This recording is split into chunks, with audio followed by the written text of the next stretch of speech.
Trump is doing his best to break as much shit on his way out of the White House as he can. Now,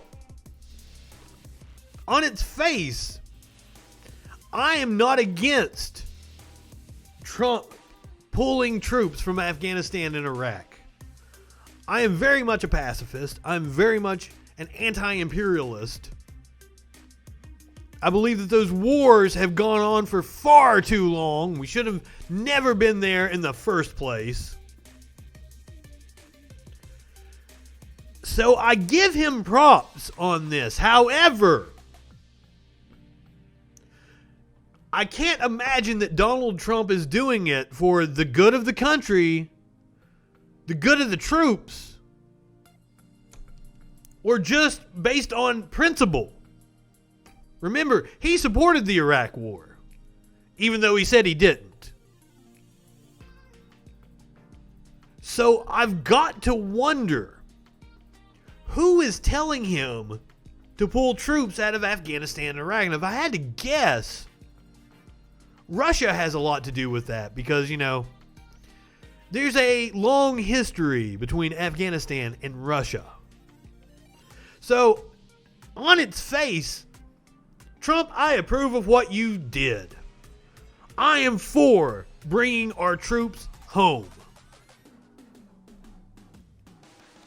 I've just got to wonder what the motivation is to draw down our troops. And now it's a bipartisan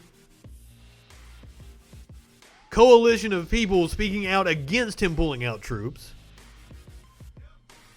That doesn't necessarily mean anything because both parties are warmongers.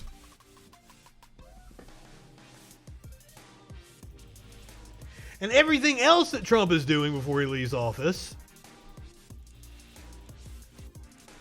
like trying to sell the oil rights in the Arctic National Wildlife Refuge,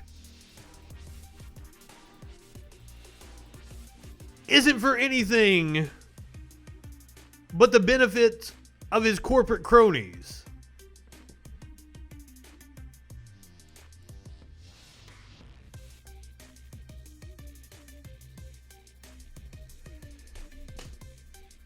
He is also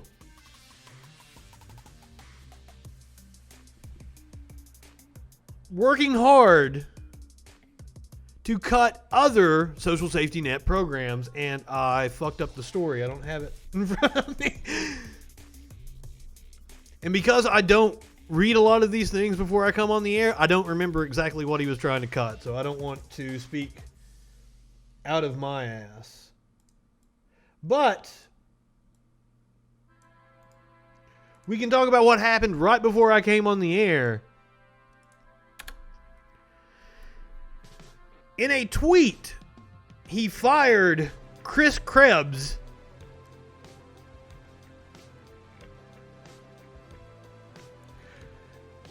as Director of Cybersecurity and Infrastructure Security. He was the man that was in charge of election security.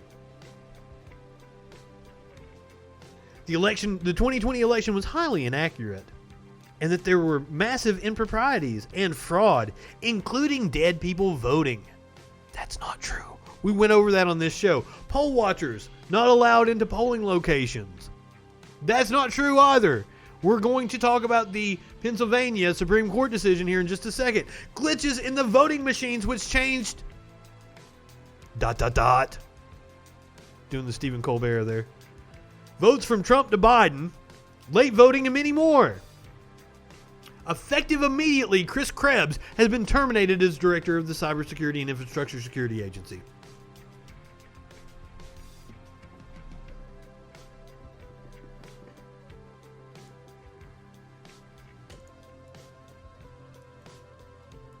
This is just part of their continued assault on democracy in this country. Now let's listen to what Jim Jordan has to say.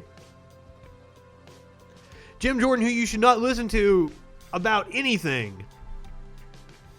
If you don't know who Jim Jordan is, you should look him up and wonder why the hell he's still in Congress.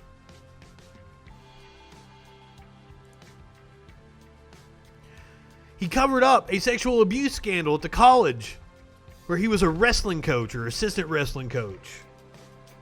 Yeah, it's like Andy McCabe telling us the FBI wasn't biased when they did the Trump-Russia investigation. I mean, come on.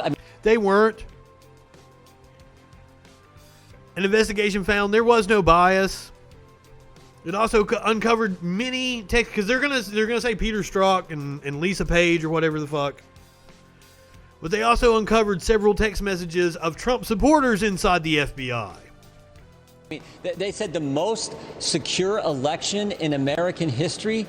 There are 73 million Americans who disagree with that statement. And there are 73 million Americans who are absolute dumb fucks that are a part of a cult and will listen to anything Donald Trump says.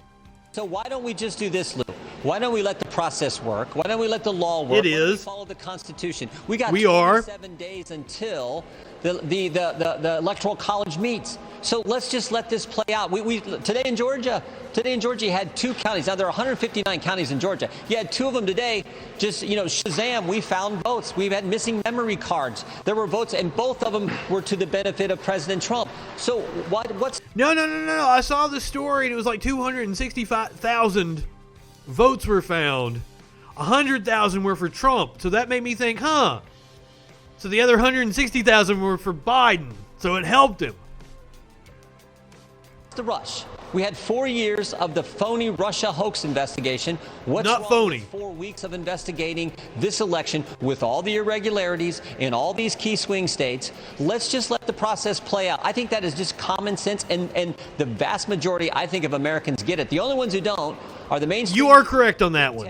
And Democrats in Washington, D.C. The rest of the country gets it. Let the process work. Same people who tell us to trust the vote now are the ones who told us to trust the Steele dossier. We know how phony that was. They're the same people who told us to trust the anonymous whistleblower, the impeachment whistleblower that no one got to interview, that I didn't get to cross-examine, which I'd have loved to have done.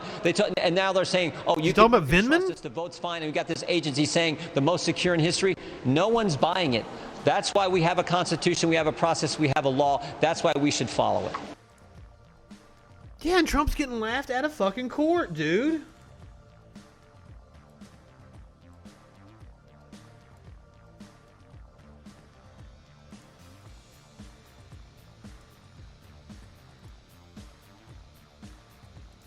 Just like this. Pennsylvania is one of the states that he was mentioning about irregularities. Top Pennsylvania court rebuffs Trump's campaign's vote count observation lawsuit. They took it all the way to the Supreme Court. Now, I saw before we came on the air, it looks like they are going to appeal this to a federal court. They may actually be able to get this kicked up to the Supreme Court, but it doesn't matter. Even if the Supreme Court rules in their favor on this, it's not going to change the results of the election.